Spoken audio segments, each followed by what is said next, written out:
Olá, amigos! Que alegria nós nos reunirmos mais uma vez para a realização do podcast Fala Animal, o podcast da Associação Espírita de Amigos dos Animais. Mas eu digo além disso, este é um podcast que pertence às vozes que nós ainda não conseguimos ouvir com clareza em nossa mente, traduzir efetivamente as formas de comunicação que estas crianças tão queridas têm para conosco, e entre eles nós ainda estamos desenvolvendo meios, técnicas acima de tudo, para entender a linguagem de nossos irmãos animais. No entanto, há um método, assim, irrepreensível de compreendê-los, que é a observação.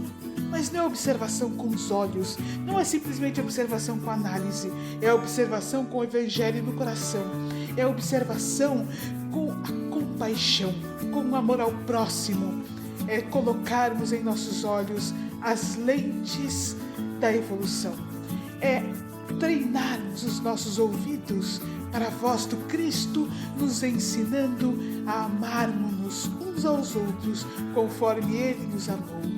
É treinar o melhor que é em nós, os nossos sentidos, o nosso eu mais íntimo, permitir que o reino dos céus que está dentro de nós se exteriorize e faça parte então de nosso olhar. É nos colocarmos humildemente como servos do Cristo e servos de tudo que vive. Esta é a tarefa dos espíritos em fase de humanidade. Libertemo-nos, meus amigos, do pedestal chamado antropocentrismo. Abandonemos o desejo de sermos os maiores, aqueles que devem ser servidos, e nos coloquemos como discípulos de Cristo, seguindo a mensagem de Jesus. Eu não vim para ser servido, mas para servir. E então busquemos o Mestre com a sinceridade no coração, perguntando: Mestre Jesus, a quem devo servir em teu nome? Utilizemos a doutrina espírita, que traz a essência do cristianismo, o cristianismo primitivo, em todos os seus desdobramentos, com as mais profundas explicações trazidas pelo Consolador prometido, para que o Cristo fale conosco através da doutrina espírita, nos lembrando efetivamente a quem nós devemos servir. Meus amigos, este podcast é a voz dos animais, mas é também um estudo que nós fazemos juntos toda semana sobre a doutrina espírita.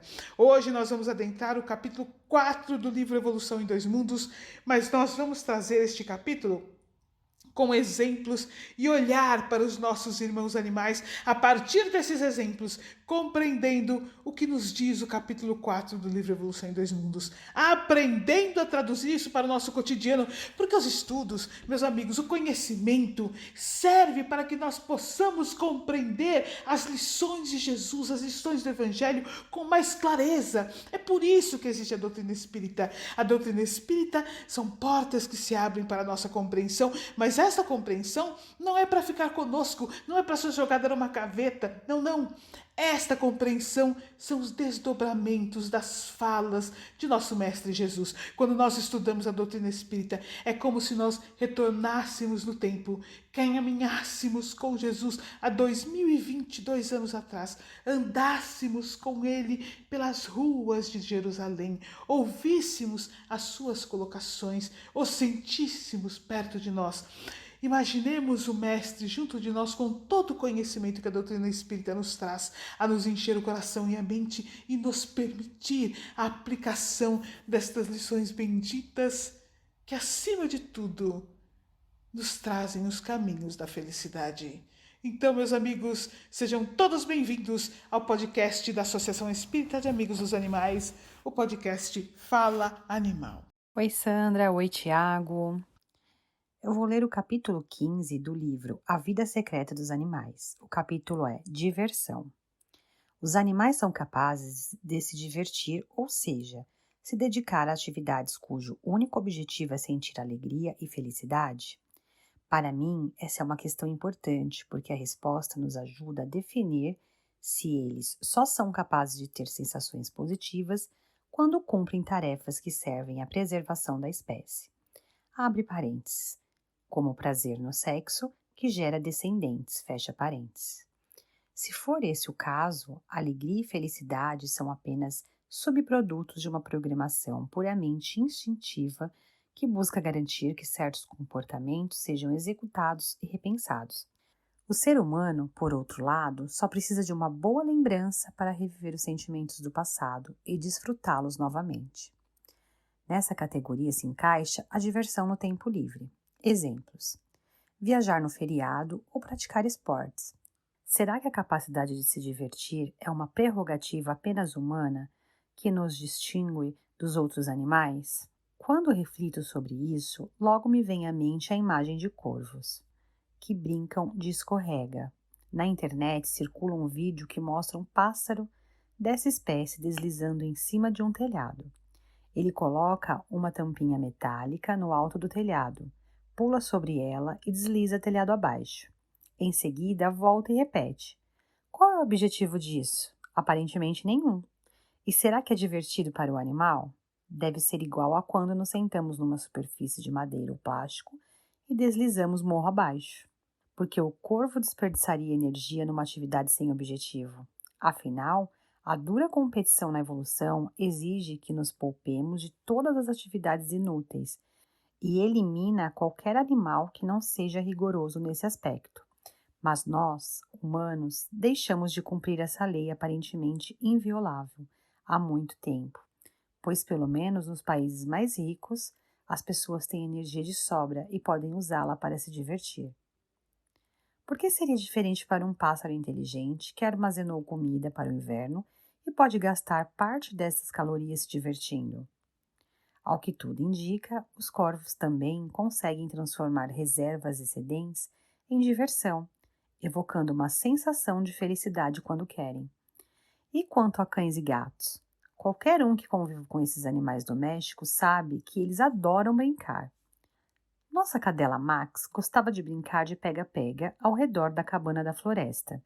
Como sabia que corria muito mais rápido que eu, ela costumava me dar uma vantagem para evitar que a brincadeira ficasse chata. Assim, corria à minha volta em grandes círculos e de vez em quando dava um pique até mim. Pouco antes de eu tocá-la, porém, mudava de direção e se afastava, evitando que eu alcançasse. Era nítido que Max gostava dessa brincadeira. Adoro me lembrar desses momentos, mas prefiro encontrar outros exemplos como prova de que os animais gostam de passar o tempo sem fazer nada de útil. E isso no bem sentido, pois Max deveria usar essa brincadeira para fortalecer nosso relacionamento. E sabe-se que qualquer atividade lúdica ajuda a estabelecer vínculos, portanto, tem finalidade evolutiva. A energia investida na coesão do grupo aumenta a resistência da comunidade e ameaças externas. Voltando aos corvos, há diversos vídeos dessas aves provocando cães. Eles chegam de fininho por trás e bicam a cauda do cão, que não consegue virar a tempo de abocanhar o corvo. A ave foge, porém, logo depois recomeça tudo de novo. Esse não é o tipo de brincadeira que fortalece o relacionamento, e os pássaros não agem assim para aprimorar uma habilidade. Afinal, escapar de cães que dão meia volta com rapidez não faz parte do repertório comportamental necessário ao corvo. Parece, portanto, que nesse caso há outra coisa em jogo. Os corvos são capazes de se colocar no lugar do cão e perceber que ele nunca terá reação rápida o bastante, portanto ficará irritado, e é por isso que o corvo acha divertido provocar o cão e escapar antes da reação. Então, meus amigos, vamos começar com a primeira parte do capítulo 4 do livro Evolução em Dois Mundos, para que nós possamos aí sim adentrar os exemplos que nós falamos. Eu vou fazer uma leitura, é uma parte pequena, mas rica de informações, rica mesmo, e muito, muito importante de nós entendermos, porque ela abre a compreensão para todos os capítulos que virão adiante. Então nós tivemos no capítulo 3 uma introdução em relação ao desenvolvimento do espírito nos diversos reinos, nas diversas fases que ele passa, conforme nós estudamos no último episódio. E hoje nós vamos entender este processo, o que ocorre, por que o espírito passa por diversas fases, porque ele adentra a fase de átomo, porque adentra o reino mineral, vírus, bactéria, célula, porque a necessidade de fazer esse processo de gradação ao longo de corpos físicos cada vez mais complexos que lhe permitam o desenvolvimento da consciência. Esta primeira parte, aliás, todo o capítulo 4, mas particularmente essa primeira parte que nós vamos estudar, ela é uma abertura na compreensão da razão do porquê o espírito passa, o que ocorre, quais detalhes ocorrem ao longo deste processo do desenvolvimento, ao longo dos diversos reinos. Então vamos estudar capítulo 4, automatismo e corpo espiritual. Automatismo fisiológico. Compreensível salientar que o princípio inteligente, no decurso dos evos, plasmou em seu próprio veículo de exteriorização as conquistas que lhe alicerçariam o crescimento para maiores afirmações nos horizontes evolutivos. Então vamos traduzir um pouco isso que André Luiz está nos dizendo. Compreensível salientar que o princípio inteligente, vamos nos lembrar aí de vários episódios que nós já tivemos, mas vamos refrescar a nossa memória a partir do episódio anterior, lembrando que princípio inteligente, espírito e mônada celeste são sinônimos, conforme nós podemos perceber no estudo do capítulo 3, no último episódio. Então, nós poderíamos colocar o seguinte dessa forma. Compreensível salientar que o princípio inteligente ou espírito. Então, compreensível salientar que o espírito, no decurso dos evos, ou seja, ao longo do tempo, ao longo dos séculos, plasmou em seu próprio veículo de exteriorização. O veículo de exteriorização do espírito, o veículo que ele utiliza-se para manifestar-se tanto do plano físico quanto do plano espiritual, é o corpo espiritual. Então o que André Luiz está dizendo é o seguinte, olha, o espírito ao longo dos múltiplos séculos plasmou no seu próprio corpo espiritual as conquistas que lhe alicerçariam o crescimento para maiores afirmações nos horizontes evolutivos. Então, olha que interessante. É a própria evolução do espírito, o seu próprio desenvolvimento ao longo dos séculos que faz com que ele esteja apto, nós estudamos um pouco isso no episódio anterior, né, para receber um corpo espiritual cada vez mais complexo. Dando continuidade, ele explica esse processo, olha, dominando as células vivas de natureza física e espiritual, como que empalmando-as a seu próprio serviço, de modo a senhorear possibilidades mais amplas de expansão e progresso, sofre no plano terrestre e no plano extraterrestre as profundas experiências que lhe facultarão, no bojo do tempo, o automatismo fisiológico pelo qual, sem qualquer obstáculo, executa todos os atos primários de manutenção, preservação e renovação da própria vida. Lembram, meus amigos, que há vários episódios atrás nós entendemos que o corpo físico é um reflexo do corpo espiritual. Então, o corpo espiritual, que é o veículo de exteriorização, ou seja, que é o veículo em que o espírito se manifesta, né, nos dois planos de vida. No plano espiritual, ele tem somente o corpo espiritual, que é imortal. E no plano físico, o corpo físico vai refletir o próprio corpo espiritual. Então, tanto o corpo físico quanto o corpo espiritual são formados por células, células que formam tecidos, tecidos que formam órgãos, órgãos que formam sistemas. Então nós temos, por exemplo, o coração é formado pelas células cardíacas, os rins, pelas células renais, o fígado, pelas células hepáticas e assim por diante. Então, todas estas células estão presentes tanto no corpo físico quanto no corpo espiritual. Vamos nos trazer como exemplo nós no nosso cotidiano. Por exemplo, agora que estamos aqui estudando a doutrina espírita, nós não estamos pensando que o nosso coração precisa bater. Nós não estamos pensando que o nosso pulmão precisa respirar e fazer as trocas de oxigênio e CO2. Nós não estamos pensando que os nossos rins precisam funcionar, que a água que nós tomamos vai seguir determinado percurso para que chegue à bexiga. Nós não estamos pensando, enfim, em como o nosso corpo está funcionando. O corpo funciona simplesmente, ou seja, tanto o corpo físico quanto o nosso corpo espiritual. Nosso coração no corpo físico está batendo, nosso coração no corpo espiritual também está batendo. O nosso pulmão está funcionando no corpo físico, tal qual o nosso pulmão no corpo espiritual. Todos os nossos órgãos, nosso metabolismo, a nossa fisiologia, os hormônios estão todos funcionando, tanto do corpo físico quanto do corpo espiritual. Os nossos centros vitais ou chakras, que são órgãos efetivos presentes apenas no corpo espiritual, também estão funcionando. E nós, enquanto espíritos, dominamos todo este processo, de tal maneira que ele já é automático para nós. Nós não pensamos que tem que acontecer, nós simplesmente fazemos de maneira automática. Como quando nós vamos escrever, nós não pensamos como nós vamos escrever, como é mesmo a letra A, a letra B, a letra C, nós simplesmente escrevemos uma palavra, depois uma frase, um parágrafo, quiçá uma redação, um livro, porque nós aprendemos a escrever de tal maneira que hoje fazemos isto automaticamente.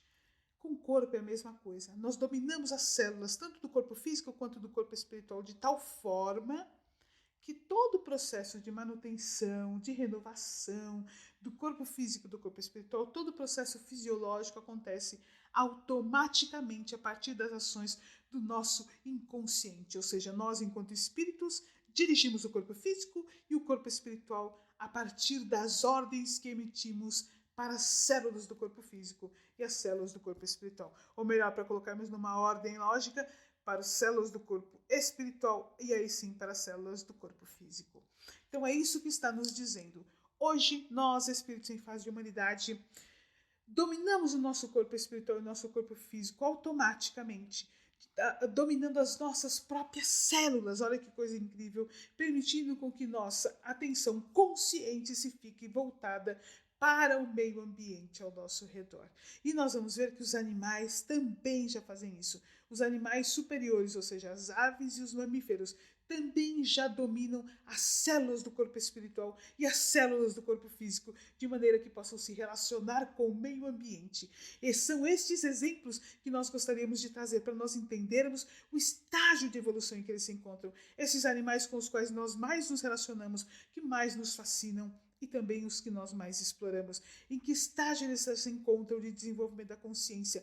Quantos milhares e milhares aí de séculos eles já passaram para hoje serem capazes de dominar as células do corpo físico, as células do corpo espiritual, fazendo com que elas trabalhem a seu favor. Eles, enquanto espíritos em grau adiantado de evolução, dominam as suas células, fazendo a manutenção do corpo espiritual e do corpo físico. Oi Sandra, oi Natália, tudo bem? Eu vou fazer a leitura do capítulo 5 desse mesmo livro que a Natália falou, que é a inteligência suína. O porco doméstico descende do javali, que nossos ancestrais consideravam uma fonte de carne. Cerca de 10 mil anos atrás, o javali foi domesticado para garantir que estivesse facilmente disponível sem precisarmos partir em caças perigosas e criado para satisfazer as nossas demandas. Apesar da inteligência humana, o porco de hoje em dia manteve os comportamentos do javali e, acima de tudo, sua inteligência. Primeiro, vamos analisar o comportamento do javali.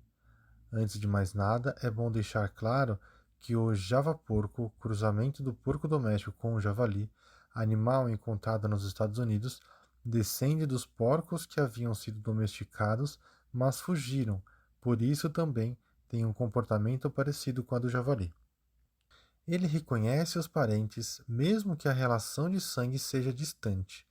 Pesquisadores da Universidade Tecnológica de Dresden fizeram essa descoberta sem querer, enquanto estudavam os territórios dos grupos familiares, também conhecidos como varas. Para o estudo, um total de 152 javalis foi capturado ou sedado, depois equipado com um transmissor e enfim libertado. Dessa maneira, foi possível saber por onde andavam à noite. Os pesquisadores descobriram que, no geral, há poucas sobreposições entre territórios de varas vizinhas. Em média, esses territórios têm apenas de 4 a 5 km², muito menos do que se supunha. Para demarcar território, o javali chafurda na lama e depois se esfrega nas árvores, impregnando-as com seu odor. Essas marcas odoríferas, porém, não são permanentes, por isso as fronteiras não são fixas. Assim, é normal que de vez em quando os javalis acabem indo aonde não deviam. Em geral, quando javalis desconhecidos se encontram, há confrontos violentos. Por isso, o animal prefere evitar esses embates e é raro haver invasão de javalis que não sejam parentes dos, abre aspas, donos do território, fecha aspas. Por outro lado, quando as varas vizinhas são parentes, compartilham até 50% do território. Isso mostra que o javali lida de forma bem mais amistosa com membros da família, ainda que o parentesco seja distante, do que com estranhos. E o mais importante, ele é capaz de identificar os parentes. A dispersão familiar começa quando os filhotes nascidos no ano anterior são expulsos do território perto da época do nascimento da prole seguinte, pois a mãe não terá tempo para cuidar dos mais velhos, que a essa altura já estão bem independentes. Os javalis são muito sociáveis e adoram ajudar uns aos outros no asseio ou simplesmente se deitar juntos. Por isso, os irmãos da mesma prole formam uma vara própria e continuam vivendo em grupo. Se a vara de ex-filhotes desgarrados e a velha família, agora com novos filhotes, se reencontram, o clima é de paz. Eles se reconhecem e dão bem. Já me questionei diversas vezes se cobras ou coelhos são capazes de identificar seus filhos já adultos no grupo. Após observá-los por muito tempo, acho que posso responder que sim. Mas existe uma condição: os animais não podem ser separados. Se passarem muitos dias em cercados diferentes, começam a tratar uns aos outros como estranhos. Talvez a memória de longa duração desses animais não esteja programada para o armazenamento de parentescos, mas esse não é o caso dos javalis e talvez nem, portanto, dos porcos domésticos, pois eles se lembram de seus parentes por muito tempo. Para os porcos domésticos, isso não tem muita utilidade, pois, infelizmente, eles são separados dos pais, criados apenas em grupos de animais da mesma idade e, em geral, não vivem mais que um ano. Hoje em dia, se sabe que os porcos são animais extremamente limpos. Preferem usar sempre o mesmo lugar para fazer suas necessidades, que nunca é onde dormem. Afinal, quem quer dormir numa cama fedorenta? Isso também vale para javalis. Portanto, quando vemos fazendas de criação com seus boxes minúsculos, 1 metro quadrado para cada animal, e suínos imundos ali dentro, cobertos de estrume, dá para imaginar como devem estar se sentindo desconfortáveis. Na vida selvagem, os javalis adaptam o local onde dormem de acordo com o clima e a estação do ano. Eles escolhem o lugar com todo o cuidado e tentam usá-lo sempre que possível. No entanto, quando cai uma tempestade, se mudam para uma área onde possam dormir protegidos do vento e permanecer relativamente secos. No verão, sentem muito calor, portanto, o chão da floresta basta.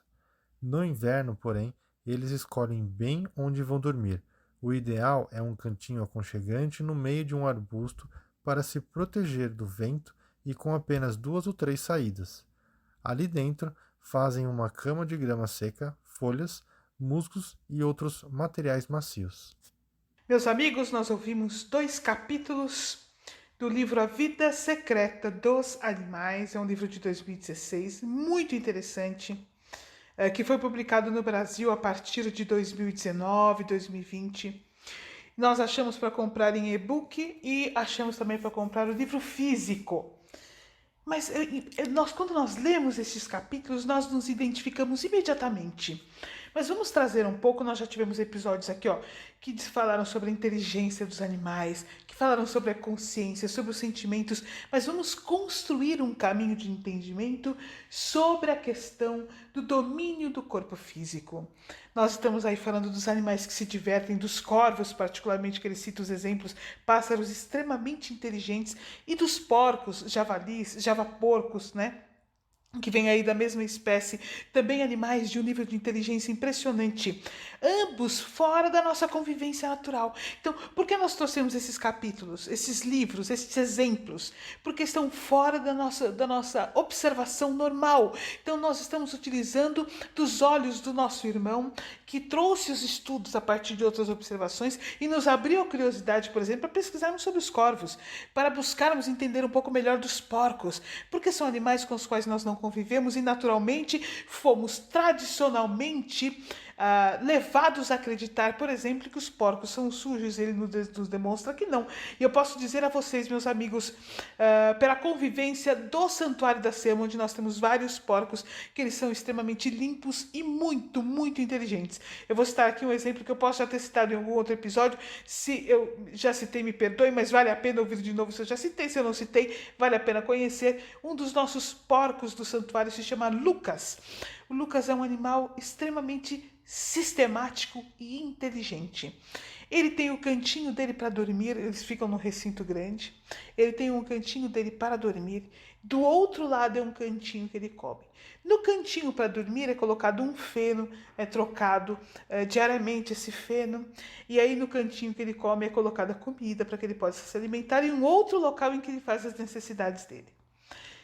Se eventualmente muda o tratador, é um dia que o tratador, que convencionalmente não está, a pessoa que está substituindo o tratador não observa o local certo de colocar o feno e inverte os locais, o Lucas passa o dia carregando o feno para o local correto onde ele vai dormir e o alimento para o outro lado, onde ele se alimenta efetivamente. Então ele fica horas nesse trabalho, porque ele tem que comer naquele lugar e se alimentar no outro local. Então nós vamos aí observando não só a inteligência, a capacidade dele as preferências, nós vemos aí o livre-arbítrio, a capacidade de escolha do Lucas. Ele gosta de um local certo para dormir, um local certo para comer. Nós vemos aí a capacidade dele de se relacionar no ambiente. Ele escolheu quais locais ele quer e ele não aceita que isso seja mudado.